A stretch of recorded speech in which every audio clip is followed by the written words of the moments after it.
Irmão Gabriel Toro.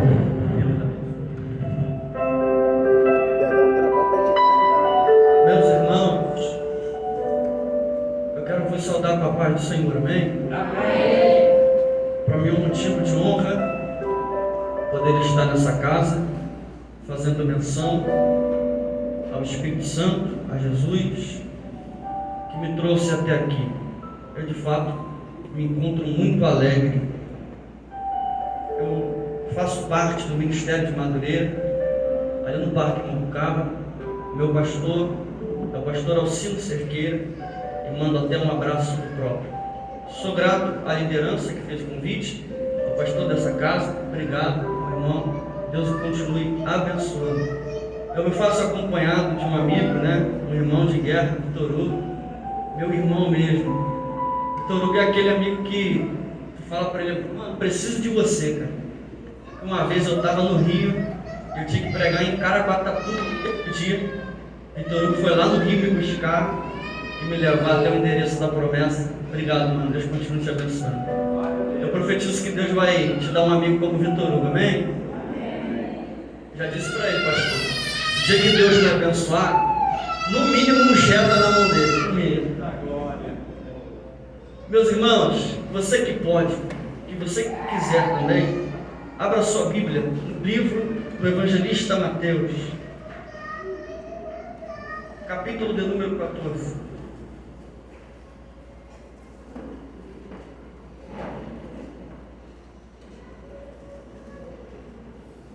E havia uma turma de profeta comigo, mas surgiu um casamento para que penetre. Aí meus amigos pularam fora. Mas na próxima vez vão vir comigo.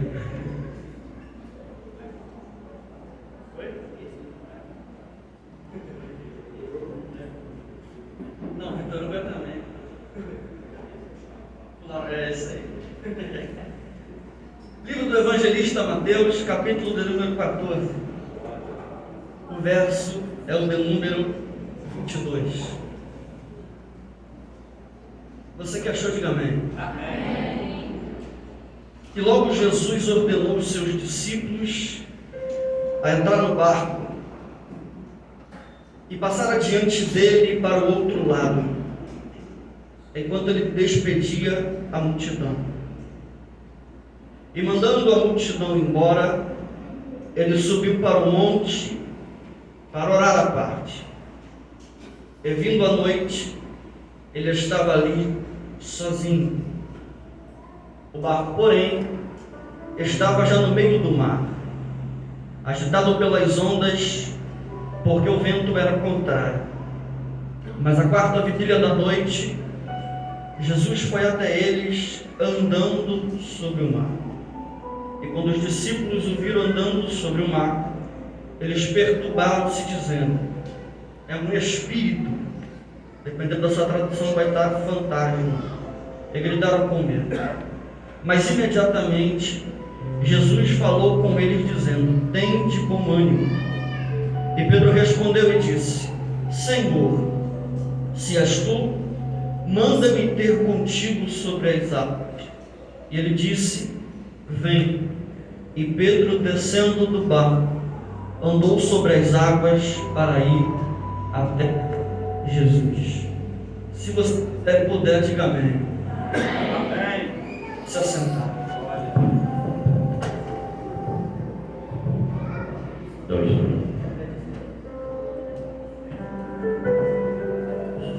Glória a Deus. Isso. Meus irmãos, eu quero ser muito rápido e objetivo. Em 15 minutos, 20 minutos a gente fecha. Eu preciso muito de sua atenção. Evite de conversar, evite de falar, que eu acredito que Deus pode mudar rotas a partir dessa noite. Eu acredito que Deus pode mudar planos a partir dessa noite. Amém? O texto a qual nós lemos menciona Cristo. Haja vista que os evangelhos, a Bíblia de fato toda, mas os evangelhos especificamente falando, aponta para Cristo, o Yeshua Mahashia. A gente vai ver que livro de Mateus, Marcos, Lucas e João enfatiza muito o ministério do nosso Cristo. Só que Cristo, ele tem um começo. Quando eu digo começo, eu falo de vida terrena, não de vida espiritual, até porque Cristo é eterno. Ele não tem começo, nem meio, nem fim. Mas quando a gente fala de vida terrena, é impossível eu falar de Cristo sem mencionar o profeta Isaías. Porque o profeta Isaías, ele é um profeta messiânico, por falar acerca do Yeshua Mashiach, que é o Cristo a qual nós estamos falando. Esse profeta é um profeta que tem as suas profecias mais cumpridas no Novo Testamento. É o profeta mais mencionado. Dentro da teologia, e eu tendo o privilégio de cursar, a gente aprende a dividir os profetas em duas classes. Primeiro, a classe dos profetas maiores. Segundo, classe dos profetas menores. O profeta Isaías, ele se enquadra na galeria de profetas maiores. Só para a gente ter uma noção do calibre do profeta. Esse profeta, ele dá o nome de Cristo antes mesmo de Cristo nascer. Eu só consigo entender o nome na Bíblia se eu entender de hebraico. Eu não entendo de hebraico, mas consigo compreender algumas coisas. Já visto que tem alguns livros que me ajudam a entender. Quando eu entendo de nome no hebraico, eu entendo de currículo. Porque nome no hebraico é currículo, é Shem. E eu acho isso interessante, porque quando o profeta menciona o nome de Cristo, ele está dando o currículo de Jesus. E a Bíblia revela o currículo de Cristo em Isaías, no capítulo de número 9. O que está escrito lá, Gabriel? Isaías, o profeta Isaías diz: e o seu nome será maravilhoso, conselheiro, Pai da eternidade, príncipe da paz e Deus forte. Você imagina Cristo indo fechar em uma empresa e no currículo dele escrito: Pai da eternidade, príncipe da paz, Deus forte, conselheiro. O currículo de Jesus é lindo por demais, e é por isso que eu gosto de mencioná-lo. Só que o começo de Cristo é um começo difícil de aceitar, e é por isso que os judeus não acreditam nesse Messias. Gabriel, por quê? Porque os judeus acreditam no Messias que ia vir com espada. O Messias, como Davi, guerreiro, falar de Messias para eles é sinônimo de guerra. Só que quando Cristo nasce, ele nasce numa manjedoura de forma humilde em Belém. É um Cristo que não chega estrondando tudo. Vocês estão entendendo? É um Cristo que chega de forma humilde e serena. Cristo não é aquele que bate no peito para dizer que ele vai ser o remidor. Cristo é alguém que simplesmente chega e não precisa gritar para que a sua presença seja notada. De forma humilde e serena ele chega. O anjo do Senhor visita Maria, que era uma mulher virgem, e notifica ela que ela ia dar à luz a um filho, e esse filho seria responsável pela libertação do povo. Eu acho isso interessante, porque Deus pega uma pessoa improvável para gerar aquele que seria responsável por libertar o povo. Vou repetir: Deus pega o improvável para trazer vida ao mundo dos improváveis. Como assim? No mundo as pessoas nos descartam pela gente ser improvável. Como assim?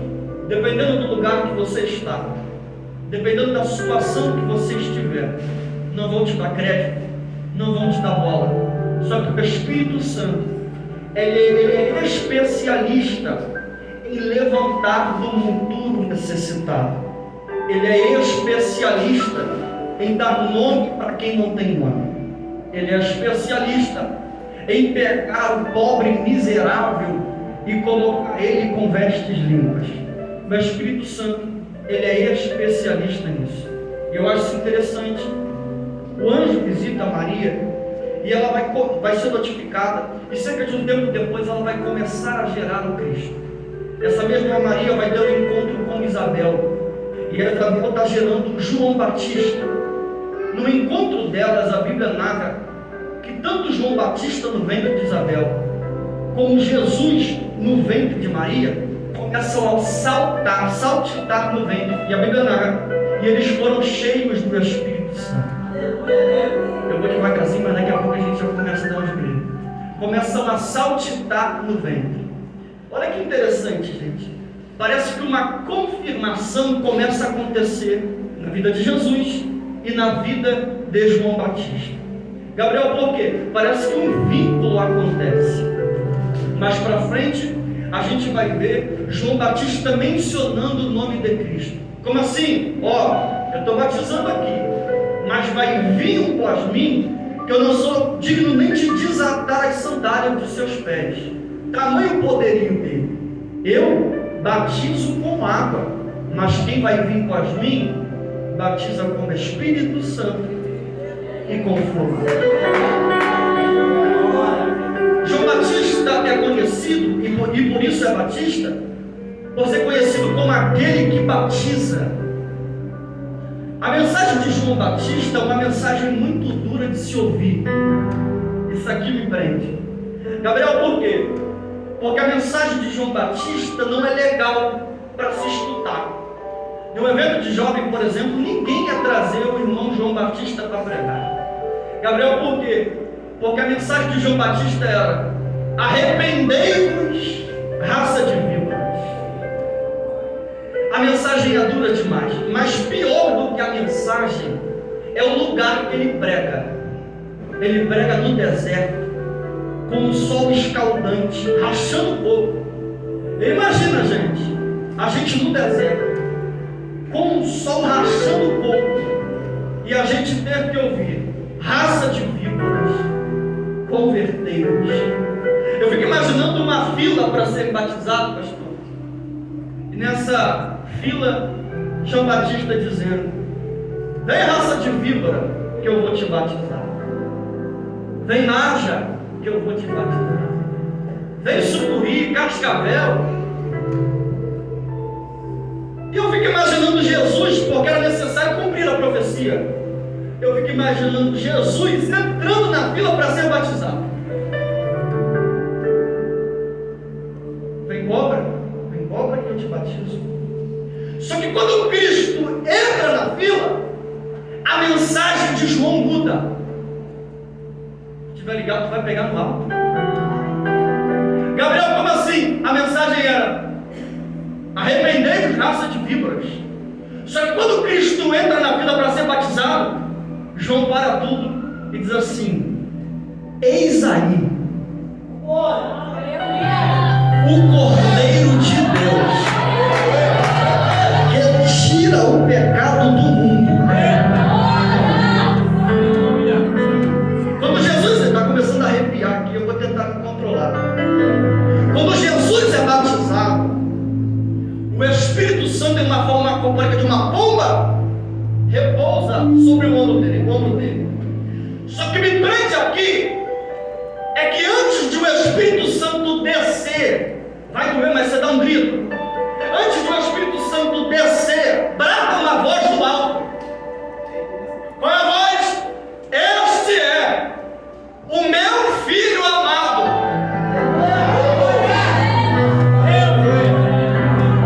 Porque antes do Espírito Santo descer, você precisa ser conhecido no céu.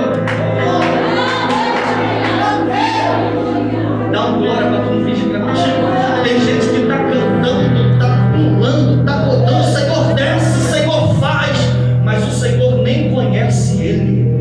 O Senhor nem conhece no seu secreto. Nunca dobrou o joelho dentro de casa. O Espírito Santo está dizendo: começa a me chamar quando eu te conhecer. Começa a gritar o meu nome quando você entender quem eu sou no secreto. Deus está dizendo para nós: eu quero fazer, eu quero operar, mas primeiro você precisa ser reconhecido por mim. Quando Jesus é batizado, o Espírito Santo desce, a voz brava, Jesus logo após é conduzido ao deserto. Mas eu não quero entrar nessa. Jesus cumpre 30 anos de preparo para exercer 3 anos e meio de ministério. E isso me prende, gente, porque o preparo de Jesus é maior do que o seu momento de ascensão. O preparo de Jesus é muito maior do que o seu período de outdoor, de luz da ribalta, de evidência. Porque Jesus entende: difícil não é chegar lá, difícil é se manter no propósito. Difícil não é pregar, difícil é continuar pregando. Difícil não é cantar, difícil é continuar cantando com as situações nos assolando de dia e de noite. Então, para que o seu ministério seja um ministério sólido, um ministério com pé na rocha, você precisa entender o valor do preparo, o valor da oração, o valor do monte, o valor da entrega quando ninguém está te vendo. Integridade está ligado àquilo que eu faço quando ninguém me vê. Integridade está ligado ao que eu faço quando ninguém está me vendo. O Espírito Santo está dizendo: eu não quero uma geração que só pregue, eu não quero só uma geração que só cante, eu quero uma geração íntegra. Como assim, Gabriel? Que quando acaba o culto, parece que o culto não acabou. Como assim? Eu quero mais Jesus, eu quero mais a presença dele. Teve um dia que acabou o culto na minha igreja, e a gente sempre tem o costume de sair para comer. O Espírito Santo deu um grito dentro de mim, disse assim: Gabriel, eu quero você naquele quarto de oração agora. Cheguei com meus amigos, eu não sabia o que falar, porque tinha uma voz gritando dentro de mim, e eu precisei cancelar o rolê. Eu precisei cancelar o acordo que eu tinha com meus amigos de sair depois do culto, porque o Espírito Santo estava gritando na minha alma: você precisa orar, você precisa entregar um culto melhor, você precisa voltar a orar como você orava antes, você precisa se encontrar comigo como você se encontrava. E eu entendi o valor da profundidade e o valor do relacionamento, e agora eu vou começar a aplicar. Isso é muito interessante, porque segundo a Bíblia, Cristo é o nosso modelo de humildade. Eu queria que você pegasse isso aqui e guardasse isso aqui, porque eu sempre acreditei que humildade era rejeitar elogios. Como assim? Tem alguém te elogiando e diz: não, eu não sou não, quem é Deus? E de fato, mas humildade não está ligado a rejeitar elogios. Dentro do Aurélio, humildade está ligada à modéstia, entender os meus limites. Só que humildade no grego é humus. Gabriel, o que é isso? Humus era um adubo. Humus era uma matéria orgânica que ficava na beira do rio Nilo. Como assim? Na época antiga remota, os moradores que ficavam na base do rio Nilo ficavam torcendo pelo período das cheias. Como assim, Gabriel? Eles ficavam torcendo porque quando a água baixasse, ficava na beira do rio humus, e eles poderiam pegar as suas sementes e lançar à beira do rio, porque colheriam frutos abundantes. Então o que é humildade? É humus. Como assim? Eu ter a capacidade de fazer quem está ao meu lado crescer. Humildade não está ligada a rejeitar elogio. Humildade não está ligada a falar com todo mundo. Isso é bom. Mas humildade está ligado a eu ter capacidade de fazer o que a pessoa que está do meu lado crescer. Você pode levantar as mãos o mais alto que você puder. Eu profetizo esta noite que o Espírito Santo vai te dar um espírito de humildade. Como assim, Gabriel? Eu profetizo que quem parar do seu lado vai crescer. Eu profetizo que na tua casa, a tua família será beneficiada pelo Espírito Santo que você carrega. Eu profetizo que o espírito de humildade vai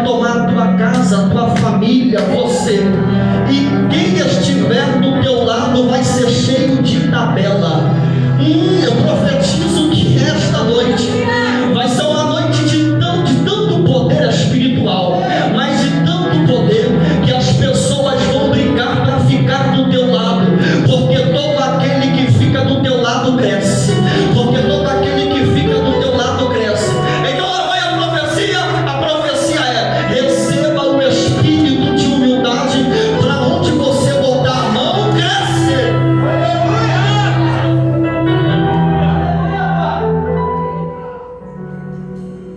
O espírito de humildade, e eu entro no texto, parece que eu nunca vou entrar, mas eu entro agora. João Batista e Jesus, vocês lembram que eu disse que era muito próximo? Quando João Batista morre, Jesus fica muito triste, porque era próximo demais. Os discípulos tinham o costume de prestar o relatório, no relatório estava a morte de João Batista. Quando Jesus recebe a informação que João Batista morreu, Jesus pensa: preciso me retirar, porque Jesus estava triste. E é isso que eu acho lindo, porque Jesus entende: é melhor eu me afastar um pouquinho do que ficar sangrando em cima de pessoas que não tem nada a ver com o meu problema. Eu vou me retirar um pouquinho para não dar fora em alguém que não merece fora, para não magoar quem não tem nada a ver com o meu problema. Jesus se retira. Só que quando ele se retira, a multidão já está esperando ele. Eu quero milagre, eu quero a porta, eu quero a providência. Jesus opera os milagres. Só que vamos lá, gente. Jesus estava triste, sim ou não? Sim ou não, gente? Estava cabisbaixo, sim ou não? Só que é isso que eu acho lindo no ministério de Jesus, que mesmo ele triste, mesmo cabisbaixo, ele ainda tem compaixão dos enfermos. Como assim? Jesus entende: eu até estou chorando, eu até estou triste, mas o que a multidão precisa, eu não posso deixar de liberar. Por quê? Porque a dor deles é muito maior do que a minha dor. Porque a ferida deles é muito maior do que a minha ferida. Então qual é a palavra, Gabriel? Você está proibido de parar. Você está proibido de desistir. Porque se você parar, vai ser igual a Ezequiel: uma multidão vai parar com você. Se você desistir, uma multidão também desiste. O céu gritou na minha alma e eu libero para a tua vida. E a profecia é: eu profetizo que o teu ministério arrastará multidões. Eu profetizo que você vai ser tão cheio, mas tão cheio, que a glória não vai parar em você, que a autoridade não vai parar em você. Eu profetizo que quando você abrir a sua boca, pessoas serão curadas. Na camaio de evacia, como entre a fá. Eu profetizo que quando você levantar a sua mão, pessoas serão impactadas pelo poder de Deus, porque você entendeu: a dor não pode parar quem tem propósito, a dor não pode neutralizar quem está ferido. E Deus usa a minha vida para dizer: receba autoridade para continuar cantando em meio à dor, receba poder para continuar cantando em meio às feridas, receba unção para continuar cantando em meio às perseguições, porque o que gabarita ministério é eu continuar andando em meio à dor. O que gabarita ministério é eu continuar pregando mesmo chorando. Deus me trouxe aqui para dizer: canta quando ninguém quiser cantar, prega quando ninguém quiser pregar, porque eu vou descer contigo e o meu nome será glorificado.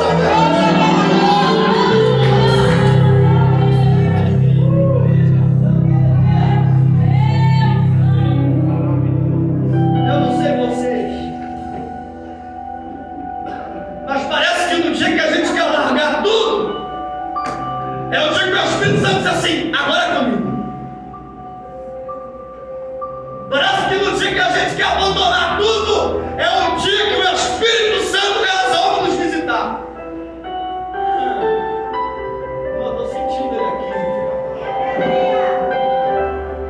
Eu estou vendo rotas sendo mudadas aqui hoje.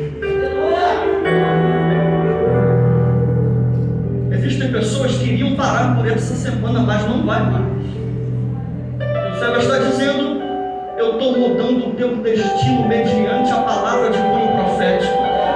A palavra é: a tua família precisa de você, a sua casa precisa de você, o seu lar precisa de você. Jesus, ele entende: eu não posso parar, porque o propósito é muito maior do que a minha dor. A voz que grita dentro de mim é muito mais escandalosa do que a injustiça dos homens. Eu preciso continuar. Me ajude a pregar. Encosta nesse irmão que está ao seu lado e diga para ele: você está proibido de parar. Diga para ele: porque enquanto você canta, o Senhor vai aonde a tua mão não pode ir. Tem alguém para receber? Teve um dia que a igreja estava orando. Teve um dia que a igreja estava orando: solta Pedro, solta Pedro, solta Pedro. O anjo foi buscar Pedro na prisão. Mas sabe o que foi buscar o anjo? A oração e o clamor da igreja. Porque quando eu me posiciono no chamado, o anjo vai aonde eu não posso ir, a glória vai aonde eu não posso ir, o Espírito Santo visita quem eu não posso visitar. Enquanto nós estamos aqui adorando, o Espírito Santo grita na minha alma para dizer: eu estou ouvindo a oração dessa igreja e estou indo ao encontro daqueles que você tinha por perdido. Deus está dizendo: enquanto você se posiciona no propósito, eu cuido daqueles que viraram as costas para mim. Enquanto você se posiciona no propósito, eu cuido daqueles que abandonaram esta casa. Enquanto você se posiciona no propósito, eu visito a boca de fundo. Está entendendo, gente? Enquanto a gente está aqui posicionado, cuidando do propósito, vivendo o chamado, Jesus está dizendo: eu estou entrando aonde você não pode entrar, eu estou visitando quem você não pode visitar. Levante as mãos aí, levante as mãos aí, a banda vem comigo que vai pegar. Levante as mãos aí. Uma unção extraordinária toma a tua vida e a tua cabeça a partir de hoje. Receba a unção sobre a tua casa, receba a unção na boca para profetizar. Eu profetizo uma labareda de fogo na tua boca, e aonde você abrir a tua boca para profetizar, demônios vão bater em ventilar. O Espírito Santo que dá autoridade usa a minha boca para dizer: receba a unção para continuar aquilo que você começou.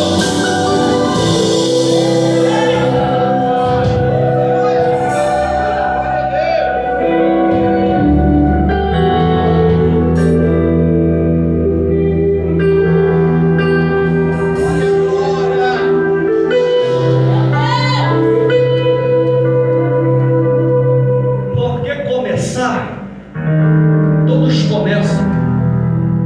Agora terminar. Irmão, eu era de um grupo de oração, eu já vou terminar, pastor.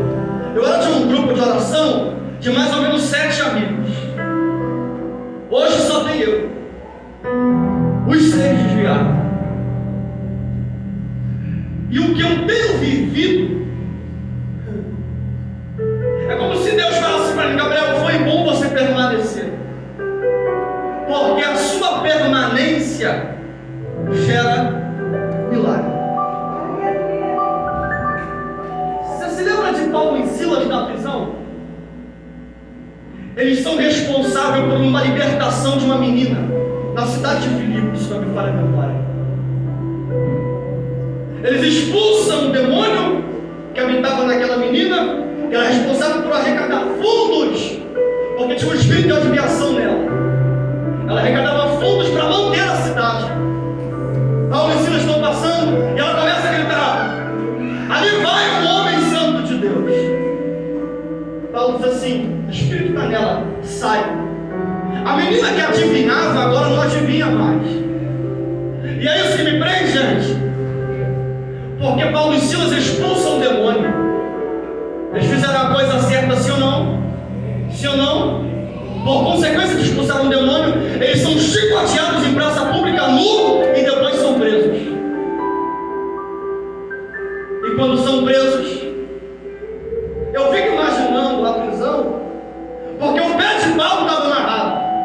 Paulo poderia muito bem dizer para Silas: ô Silas, vamos fechar a nossa boca, vamos cessar a adoração. Paulo poderia muito bem dizer: eu fiz a coisa certa, então já que eu fiz a coisa certa e estou passando por isso, também não levanto mais a mão. Já que eu fiz a coisa certa e tudo anda de mal pior, também não vou mais para o culto. Já que eu fiz a coisa certa, também estou passando por isso, também não adoro mais. Só que é isso que eu acho lindo, a constância do ministério de Paulo e Silas. Gabriel, como assim? Paulo vira para Silas e diz assim: Silas, vamos adorar, vamos exaltar. Quando eles começam a adorar, a Bíblia vai dizer: e de repente um terremoto sobreveio e abalou as estruturas daquela prisão, de modo que os prisioneiros foram soltos. Você não pegou? Enquanto a gente está adorando no período de calamidade, Deus está proporcionando liberdade para quem está preso. Enquanto nós estamos adorando, Deus está visitando quem está preso e está proporcionando liberdade. Como assim? Tem gente que está aqui, mas está com o filho preso em vícios. Tem gente que está aqui, mas está com um amigo preso em vícios. Você está dizendo: você não percebeu? A tua adoração está proporcionando liberdade para quem está preso. A tua adoração está proporcionando liberdade para quem está sendo afligido. Enquanto nós estamos aqui posicionados como igreja, Deus está visitando as pessoas por conta da nossa adoração. Gabriel foi fraco demais, não consegui dar glória. Então eu libero para você Isaías capítulo de número 6. Isaías vai dizer: no ano em que morreu o rei Uzias, eu vi quem? O Senhor assentado sobre o alto e sublime trono. Isaías, quem você mais viu? Eu também vi os serafins. Eles tinham 6 asas, com 2 voavam, com 2 cobriam seus pés, com 2 cobriam o seu rosto, e diziam: Santo, Santo, Santo é o Senhor dos exércitos, e toda a terra está cheia da sua glória.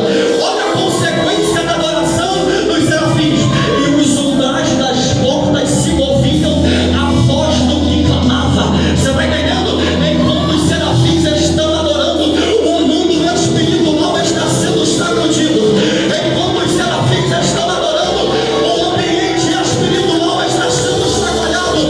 Enquanto a igreja está adorando nesse momento, há um movimento na atmosfera espiritual.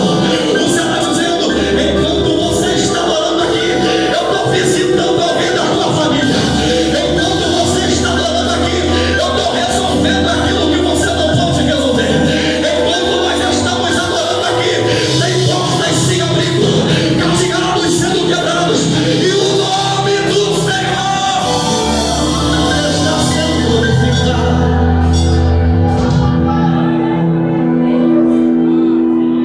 Está sendo glorificado. Porque toda adoração gera um movimento espiritual. Toda adoração gera um movimento na atmosfera espiritual.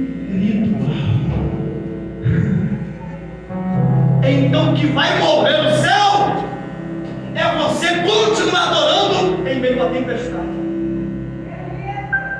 O que vai mover no ambiente espiritual não é a nota que você alcança, não é o grito que você dá, é você continuar vivendo o seu chamado em meio às calamidades. E o céu gosta de quem vive o seu chamado em meio às calamidades. E agora eu fechei a série, desculpa. A Bíblia vai dizer que quando Jesus ordena os discípulos, ele vai para o monte orar. Os discípulos já estão no meio do mar, açoitado pelas ondas, porque o vento era contrário. O barco deles está sendo açoitado para um lado e para o outro. Eu preciso que você pegue isso aqui e fique mais ligado a partir de agora. Gabriel, como assim? Porque isso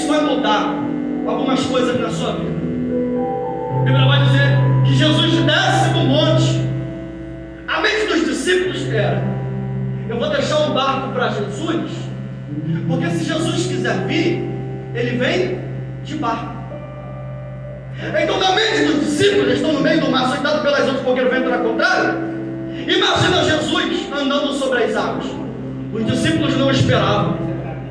Os discípulos esperavam um Jesus de barco. Quando Jesus vem andando sobre as águas, eles dizem que é um fantasma e gritaram com medo. Só que é isso que eu acho lindo. No meio daquela situação toda, Pedro se levanta e diz: é um fantasma. Jesus vira para ele e diz: sou eu, Pedro, não temais. Só que é isso que eu acho lindo, porque, pastor, os discípulos andavam com Jesus, sim ou não, gente? Os discípulos falavam com Jesus, os discípulos sabiam como era a veste de Jesus, mas em meio à tempestade não reconhece quem Jesus é. Porque tem gente que só quer um Jesus no mar calmo. Aí eles vão dizer um fantasma. Jesus diz: sou eu, não temais. Não tenhas medo. Pedro vai virar para ele e vai dizer assim: Senhor, se és tu, manda-me ter contigo andando por cima das águas. Isso eu acho lindo. Porque tem um camarada que está tomando uma atitude que ninguém teve coragem de tomar. E por tomar uma atitude que ninguém nunca tomou, Pedro vive aquilo que ninguém nunca viveu. Gabriel, me prova. Eu fico imaginando o culto depois disso aqui. Eu fico imaginando Pedro sentado e o culto acontecendo, pastor. Irmão Pedro, qual a oportunidade? Pedro prega no microfone, diz assim: meus irmãos, a paz do Senhor. Na noite de ontem, eu andei sobre as águas. Mas eu fico imaginando os discípulos que estavam com ele no barco, sentados, dizendo: andou sobre as águas, mas começou a afundar depois. Eu fico imaginando o irmão Pedro respondendo: comecei a afundar depois, mas me mostra na história quem andou sobre as águas, a não ser eu e Jesus. Gabriel, por quê? Porque quando eu tomo uma atitude que ninguém nunca tomou, eu vivo aquilo que ninguém nunca viveu. Por você tomar uma atitude que ninguém nunca tomou aqui hoje, você viverá aquilo que ninguém nunca viveu. Gabriel, como assim? Lá no trabalho todo mundo faz, na faculdade todo mundo faz. Ah, mas a situação, Deus está dizendo: meu filho, se você resolver se posicionar, se prepare para pisar em lugares que ninguém nunca pisou. Se prepare para viver experiências que ninguém nunca viveu. Se prepare para se relacionar com os amigos de Deus. Você está dizendo: quando você toma uma atitude, eu sou responsável de assinar embaixo. Como assim, Gabriel? É porque você resolveu se posicionar quando ninguém quis se posicionar. Você se abdicou de coisas que ninguém quis largar. Você está dizendo: quando você toma uma atitude para mim, eu sou responsável de fazer com que você viva.